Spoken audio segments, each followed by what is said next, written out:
This innovative solution in space, which is a company located in the Netherlands. Brief overview of who we are.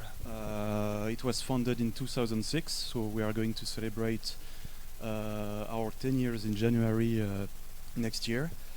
Founded by 5 students from TU Delft who were working on a CubeSat project at that time and decided to create their own company because they could see the potential of CubeSats already at that time. And I have to say that at that time it was not really clear that CubeSats would have such a boom, and but they really could see already the opportunity. We have different branch, ISIS being the main entity, of course, but we are also the people behind the CubeSat shop, the online web shop, and we have also ISL, which is ISIS Space Logistics. We provide complete launch services. Just to show you that we are very internationally represented. I am myself French, working in a Dutch company, but we have more than 20 different nationalities. That's a strong asset because everybody at ISIS is bringing his own network from studies and from previous industries, and that's a very, very strong asset. We are also very young, I mean, compared to other space companies, of course, with most of people at ISIS being below 35 years old. A quick slide to show you our customer base. So we are very internationally active and represented. So all the countries in blue are countries to whom we have sold systems or complete platforms or launch services. And you can see the red dots are actually the different launch base we have launched, where we had launch campaigns. So we do a lot of things at ISIS, which is, I think, a strength. We do provide subsystems, complete platforms.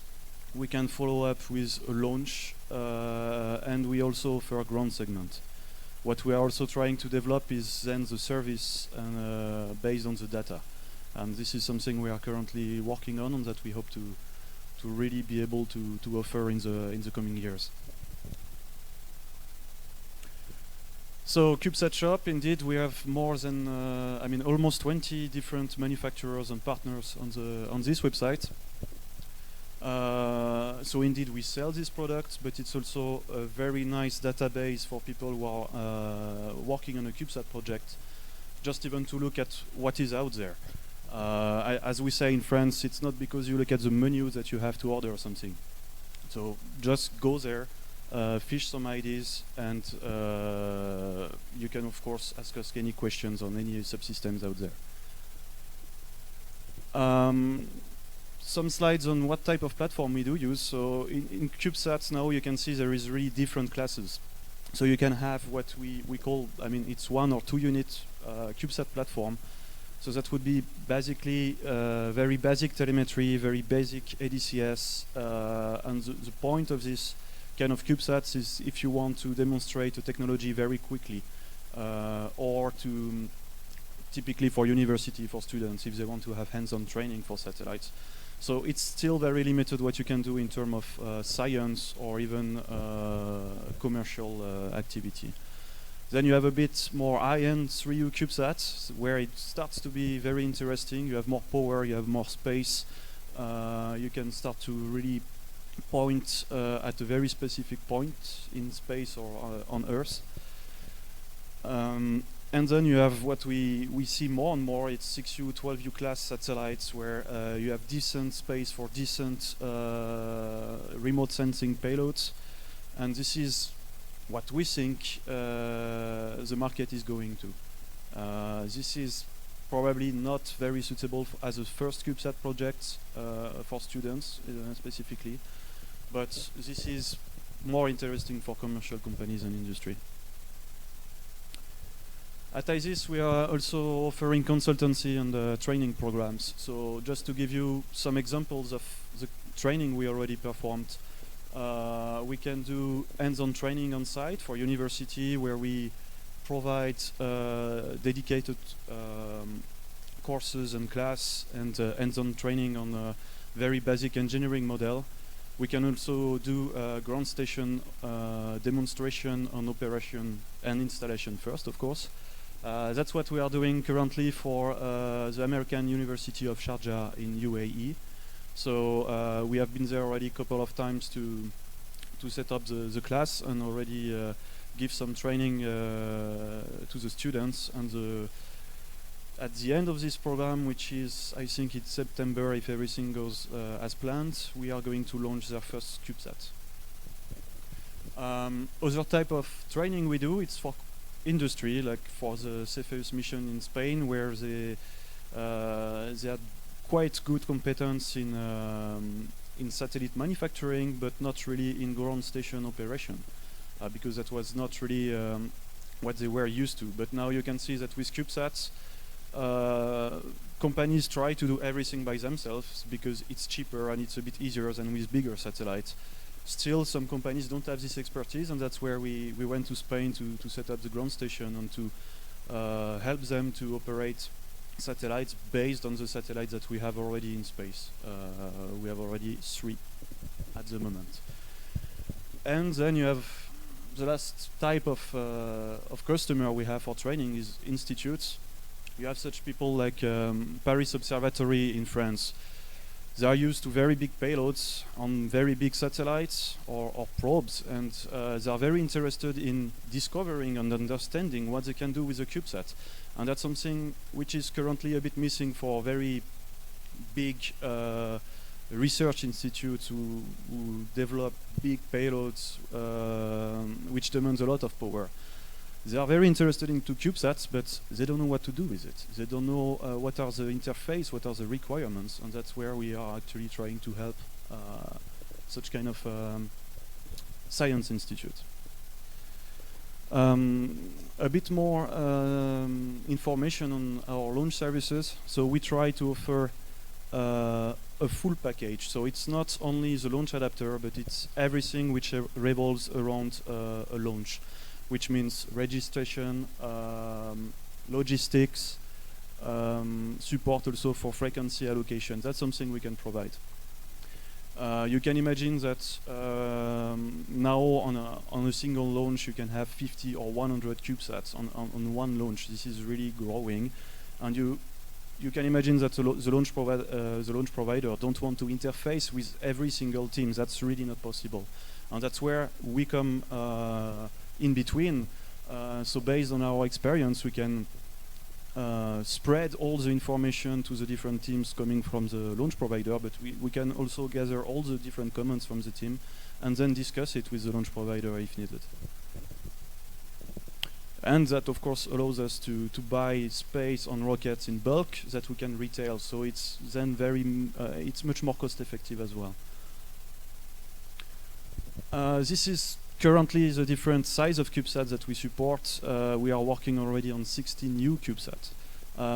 Few words on this. So this is the standardized CubeSats we can support, but this is not set in stone. So if there is any requirement that your CubeSat has, such as a bit more volume on the side, or if it's a bit longer, I mean, whatever is your reason, that's something we can discuss. It's never a showstopper. Sometimes it's not feasible, but that's always something we can discuss. A quick picture on the last year Dnieper launch campaign. So you can see that 4 of our quad packs here. So that's the first time that we demonstrated this 12U dispenser. We had already another launch in November 2014 where we had, I think, 5 quad packs on that one. So this is something which is going to be interesting for you.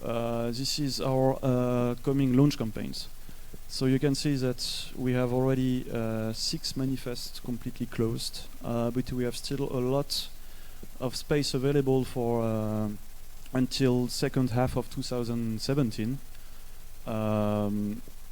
Feel free to come to me and let me know if you are already looking for a launch. Of course, as usual with launch, that might drift, that might be cancelled. So there is a lot of uncertainties, but this is of course something we can discuss. And we are offering all this launch service on European, American, Indian, even Chinese rocket. So if one country is a problem, we can always offer something else on another rocket. A few words on currently the number of systems out there. So we have delivered more than 90 systems with flight heritage. So the nice thing with CubeSat is that you can have flight experience and return very quickly in a very large number. So that really helps you a lot to improve very quickly your system. And two examples of systems that we have sold the most, like the deployable antenna system is something we have sold to more than 120 systems to various customers like NASA, ISA, a bit all around the world. We have also integrated in ours 20 platforms. That includes engineering models. And we have launched more than 45 CubeSats, but that's going to be completely exploded next year, because with all the launch opportunities you have seen until 2017, we are going to launch more than 250 satellites in the next 2 years. A last slide, just to quickly say that, well, as one of the leading company in nanosatellite industry, we try to be responsible, and I think it's very important as an industry that we evolve in a sustainable market.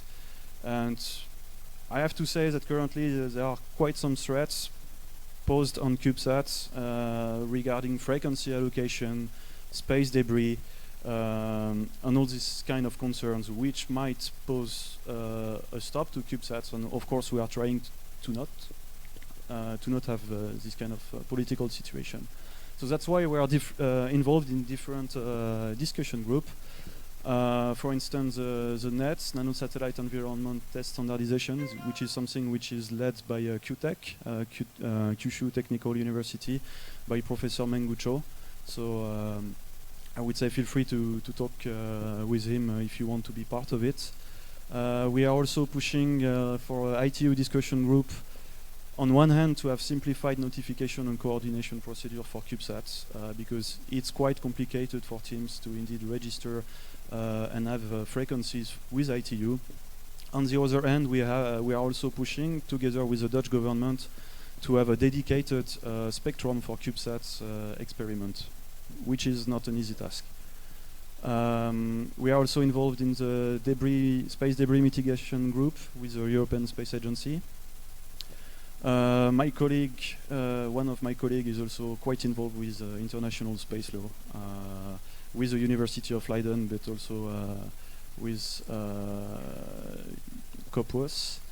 And we are also supporting education programs, because it's also in the interest of every company to have students trained on CubeSats and on space technology as soon as possible, and coming from different countries, because of course then they are going to develop their own market, which is going to be beneficial for us as well. So that's it. That was in a nutshell about ISIS. If you have any questions, I have also a small exhibit in the hall there, so feel free to pass by and discuss with me. Thank you very much.